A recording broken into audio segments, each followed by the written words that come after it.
I'm from the Pocono, Lake Strasburg.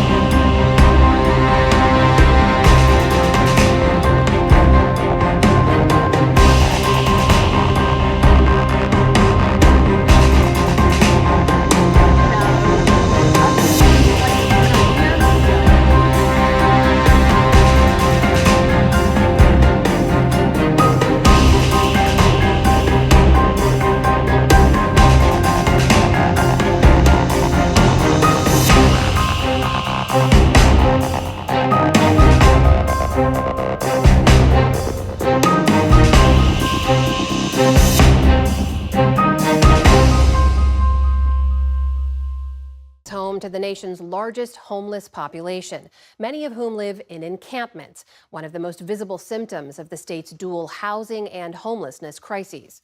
Governor Gavin Newsom, whose administration has spent more than $20 billion on housing and other programs, recently urged cities and counties to pass laws that effectively ban, quote, dangerous and unhealthy encampments. While some welcomed the move, as Stephanie Sy reports, others worry about the health impacts on the state's homeless population. Open defecation on the sidewalks, sexual acts performed in broad daylight, threats screamed at pedestrians who are simply trying to walk to work.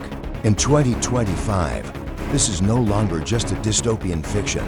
For residents in Los Angeles, Portland, San Francisco, and New York City, it has become the daily texture of urban life. Every morning, before they can even unlock their doors, small business owners are forced to don gloves to clean up hazardous biological waste, used needles, and piles of trash blocking their entrances. Families hustle their children past sprawling encampments, averting their eyes from open drug use, hoping to avoid an unpredictable outburst. We are told to look away. We are told that demanding order is an act of cruelty. But silence has not solved this crisis.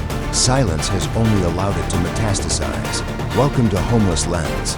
Today, we are exposing a harsh truth that very few media outlets dare to confront. When most people think about homelessness, they picture victims of an unforgiving economy, and often that is true. But there is another side to this crisis, a side defined by anarchy, untreated severe mental illness, and a complete collapse of public order. We are looking at the data, the lawsuits, and the reality on the streets that suggests our current approach isn't just failing the taxpayers. It is failing the homeless individuals themselves by leaving them to decompose in open-air asylums. From the unsanitary conditions choking Ventura Boulevard to the violent, random assaults on the New York City subway. Every day, urban life is being disrupted in ways that are pushing cities to the breaking point. This is the difficult, hidden side of the crisis, a deep wound in the fabric of our communities. Today, Homeless Lens opens the files on how unmanaged homelessness has created a level of instability that no city was prepared for, and why 2025 has become the year of the backlash. Part 1. The surge in public safety incidents. The uncomfortable truth is this: areas with large, unmanaged encampments often experience a significant, measurable increase in public safety concerns and social disorder. This isn't speculation, and it is not bias. It is documented data that city officials are finding harder to hide. A spatial analysis conducted by researchers at Portland State University revealed a striking figure that shatters the argument that encampments are benign. The study found that crime rates, including personal safety incidents, property damage, and social disorder, were nearly 3 times higher near encampments compared to other parts of the city. These numbers do not exist to demonize human beings. They exist to reflect the harsh reality of what happens when a population is left to live without stability, rules, or sanitation, and the immense strain that places on the surrounding neighborhoods. We are seeing a specific type of violence that is terrifying because it is random. It is not the calculated violence of organized crime. It is the unpredictable explosion of untreated psychosis and drug-induced delirium. In late 2024 and throughout 2025, news outlets have highlighted a surge in these unpredictable encounters. Consider the case in Sherman Oaks, Los Angeles, which became a catalyst for public outrage. An individual experiencing a severe mental health crisis threw a bag of biological waste onto a business property in broad daylight. This wasn't just a sanitation issue. It was an assault on the social contract. It underscored a growing crisis not of criminal intent, but of a mental health system that has completely collapsed, leaving sick individuals to act out their worst delusions in the public square. In New York City, the subway system has become a flashpoint, following a series of high-profile, random stabbings and shoving incidents involving homeless individuals. With severe histories of mental illness, ridership anxiety has skyrocketed. When a commuter sees someone screaming aggressively on a train car, they are not thinking about housing policy, they are thinking about their survival. These incidents, while statistically a fraction of the total homeless population, cast a long shadow. They create a lingering fear that changes how a city functions. People stop walking to work. Riders avoid public transit. Families stop visiting parks. This reaction reveals a growing, dangerous gap between what city leaders say they can manage and what communities are actually forced to endure. The narrative that these are just neighbors experiencing hard times crumbles when a resident is assaulted for simply making eye contact, or when a senior citizen is knocked to the ground by someone in the throes of a fentanyl psychosis. We have to be honest about this. The street has become a zone of unpredictability, and until we admit that, we cannot fix it.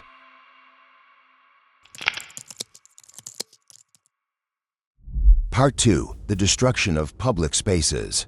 Beyond the physical confrontations, cities are grappling with an escalating level of environmental degradation that is turning public commons into hazardous waste zones. In many major cities, legal frameworks that were meant to protect the civil rights of people experiencing homelessness have unintentionally created conditions where unsafe and disruptive behaviors can spread unchecked. Encampments rarely stay small. They grow from temporary shelters into sprawling, makeshift settlements that commandeer entire city blocks. They block sidewalks, restricting access for people with disabilities, violating the Americans with Disabilities Act, and forcing wheelchair users into dangerous traffic. Parks, once the lungs of the city, are turning into large-scale dumping grounds. What was once public space becomes unusable for the broader community. This is the privatization of public land by whoever stakes a claim first. In cities like Seattle and Los Angeles, we have seen the emergence of biohazards as a standard term in municipal cleanup reports. We are talking about open defecation, public urination, and thousands of discarded hypodermic needles. In San Francisco, the situation became so dire that the city had to institute a dedicated poop patrol, a team of workers paid specifically to steam clean human waste off the sidewalks. In 2024 alone, reports of human waste to the city's 311 service remained at historic highs. This creates a looming public health crisis that goes beyond aesthetics. We are risking outbreaks of hepatitis A, Shigella, and other medieval diseases in modern American metropolises. The environmental damage is also catastrophic. In the Santa Ana riverbed and along the levees in Sacramento, encampments have resulted in the excavation of riverbanks, threatening flood control infrastructure. Thousands of pounds of trash, batteries, and human waste are washing into waterways. This is an environmental disaster that, if caused by a corporation, would result in massive federal lawsuits. But because it is caused by the homelessness crisis, environmental regulators have often looked the other way. Residents are left feeling unprotected and overwhelmed. They watch as their local playgrounds are fenced off not for repairs, but to keep needles out of the sandboxes.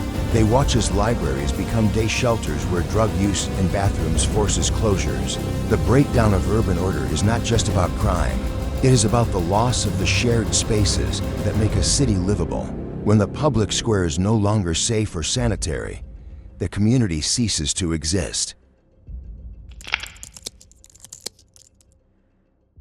Part 3. The root cause, addiction, and untreated illness. Why do these behaviors happen? Where is the line between someone in financial crisis and a public safety threat? The answer lies at the painful, often ignored intersection of homelessness, severe mental illness, and substance addiction. For years, housing advocates have pushed the slogan "Housing First," arguing that the primary cause of homelessness is solely a lack of affordable housing. While rent prices are undeniably a driver of economic homelessness, they do not explain the man screaming at a light pole or the woman running into traffic. Academic research and data from the National Institutes of Health have repeatedly documented the link between serious, untreated mental health conditions and an increased risk of disruptive behavior, especially when combined with substance misuse. In 2025, the drug supply is more toxic than ever. The prevalence of P2P meth and fentanyl has created a new class of homelessness that is resistant to traditional outreach. P2P meth creates rapid, severe psychosis. It strips away the survival instinct and replaces it with paranoia and aggression. When you walk through the Tenderloin in San Francisco or Skid Row in Los Angeles, you are seeing the physical manifestation of this chemical brain damage. The fentanyl fold, people bent over at the waist, frozen in a stupor, is a common sight. But so is the erratic, violent flailing of meth-induced psychosis. Many individuals who display dangerous or unpredictable behavior are not acting out of malice. They are experiencing acute psychiatric distress without access to treatment. But while this explanation is clinically accurate, it does not ease the fear of a resident who has been assaulted, nor does it comfort a business owner who must repeatedly clean hazardous waste from their doorstep. This leads to a stark truth: the collapse of America's mental health system has shifted the burden of public safety onto ordinary citizens. We closed the large state psychiatric hospitals decades ago with the promise of community care, but that community care was never fully funded. Now, the streets, the jails, and the subways have become the default asylums. When people with severe illness receive no treatment, they deteriorate. We are witnessing human beings decomposing in real time. By refusing to intervene, by confusing the freedom to be psychotic on a sidewalk with civil rights, we have abandoned the most vulnerable to the mercy of their own demons and the predation of drug dealers. This unmanaged chaos is now fueling heated debates about enforcement, accountability, and the necessity of compelled treatment. Residents are increasingly demanding that city leaders make a choice. Will they protect community safety, or will they allow this disorder to continue under the guise of compassion?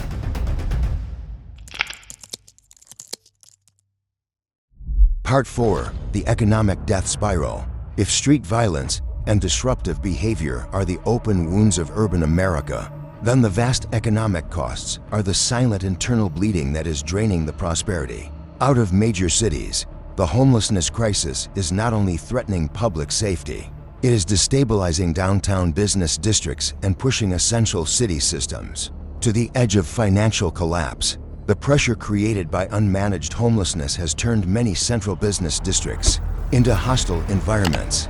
Small businesses, already struggling to recover from the post-pandemic shifts in the economy, are facing a new enemy: the street itself. Let's talk about the San Francisco exodus.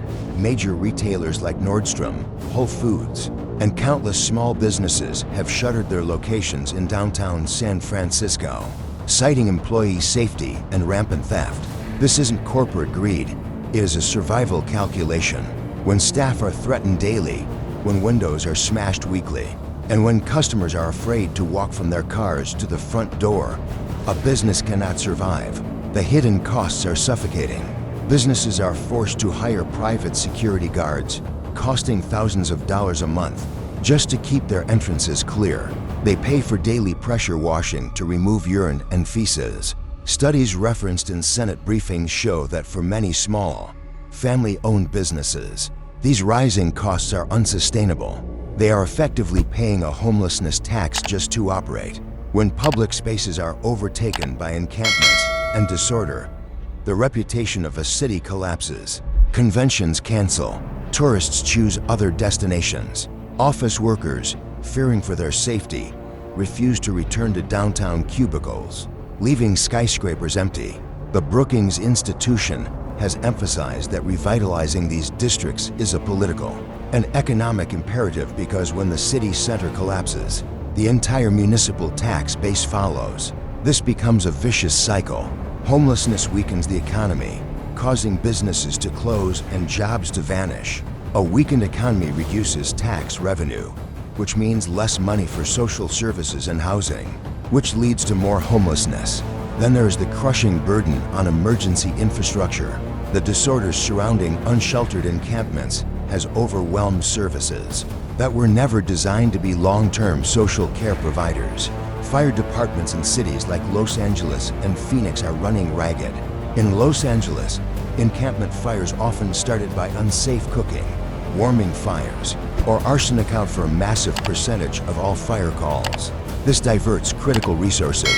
When a fire engine is putting out a tent fire, it is not available for a heart attack or a structure fire elsewhere. Taxpayers are pouring billions into this system with little to show for it. Cities like Los Angeles have spent hundreds of thousands of dollars to construct a single unit of supportive housing, with timelines dragging on for years. The public is tired of broken promises and half measures. They are looking at the billions spent and the deteriorating streets, and they are asking, where is the money going?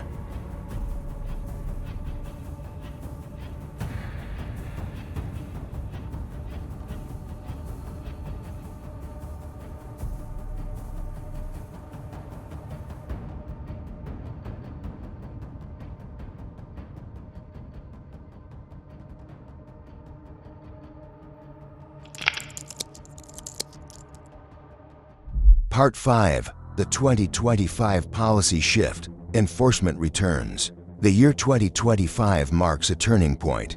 After a decade of permissive policies, the pendulum is swinging back with violent force. The public patience has snapped, and local governments are turning to the most controversial option: criminalization and enforcement. This shift was cemented by the Supreme Court's ruling in City of Grants Pass v. Johnson. This landmark decision clarified that cities can enforce bans on sleeping in public spaces, even if shelter beds are not available. This effectively removed the handcuffs from mayors and police chiefs, who had previously claimed their hands were tied by the courts. In the wake of this ruling, we are seeing a wave of new ordinances across the western United States. Cities are passing bans on camping within 500 feet of schools, parks, and daycare centers. They are reinstating aggressive towing policies for RVs that have been parked permanently on residential streets.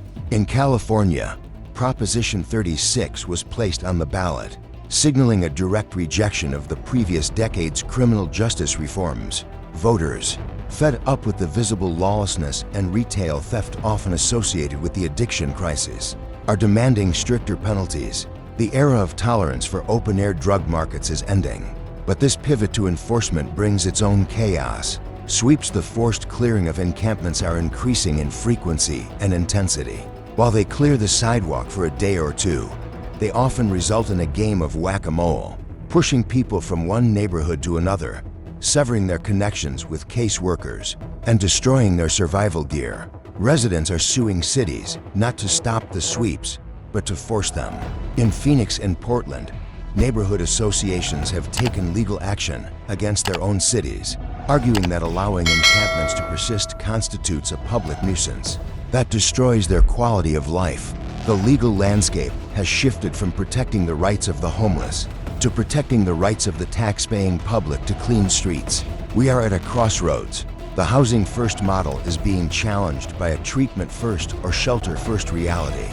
Policymakers are realizing that giving a key to someone in the throes of meth psychosis without mandating treatment often leads to a destroyed apartment and a return to the streets. The conversation is moving toward compelled treatment care courts, conservatorships, and mandated rehab. It is a controversial, heavy-handed approach, but in 2025, it is the direction the wind is blowing.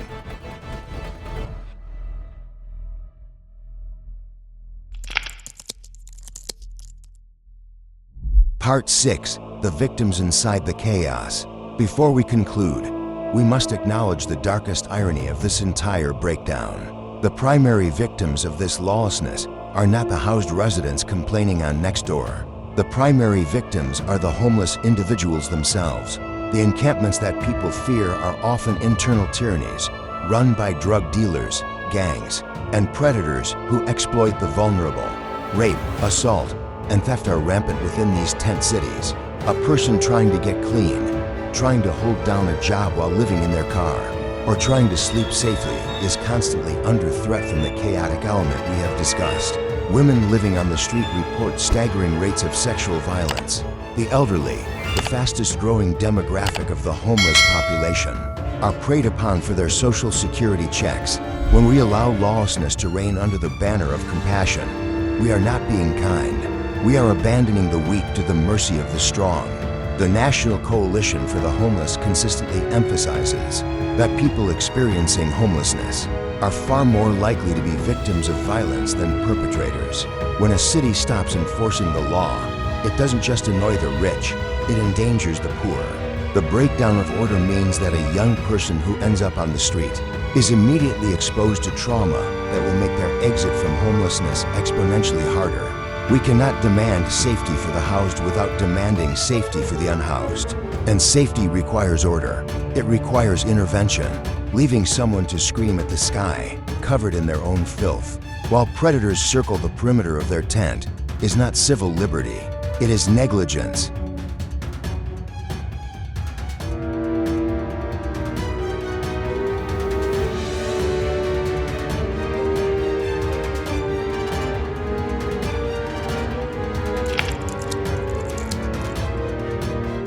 Outro: from outrage to action. The homelessness crisis is the greatest test of modern urban civilization.